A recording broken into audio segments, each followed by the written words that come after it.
ఇదేనా నీ ప్రాబ్లమా? ఏయ్ అసలు ఏంటి నీ ప్రాబ్లం? అసలు ప్రాబ్లం ఏంటంటే అక్కకు రోజ్ అంటే చాలా ఇష్టం.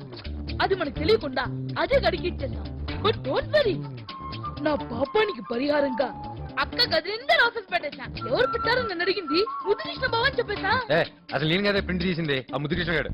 వాడెందుకు చేస్తాడు? ఏమో ఇలా అని అడుగు. అక్క నిన్ను అడిగితే నువ్వే అని చెప్పు. Okay okay I love you రా. ముద్దు నువ్వేనా? నేనే.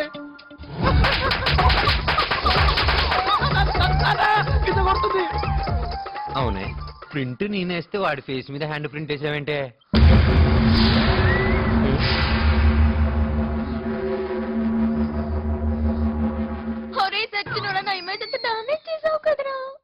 నేనేం డ్యామేజ్ చేయలేదే. ఇంక నువ్వు మేనేజ్ చేయాల్సిన అవసరం లేకుండా చేశా. ఇంక నువ్వు హ్యాపీగా నీ ఒరిజినల్ క్యారెక్టర్ ఫాలో అయిపోవచ్చు. నాదే క్యారెక్టర్ అయితే నీకెందుకురా? ఎందుకంటే ధైర్యంగా నీకు నచ్చిన పని చేసే నీ ఒరిజినల్ క్యారెక్టర్ అంటే నాకు ఇష్టం. ఇందులో నేను చేసిన తప్పు ఏదైనా ఉంటే నన్ను క్షమించు. అది పెద్ద పాపమే అయితే అయినా క్షమించు. ఏం చేస్తాం?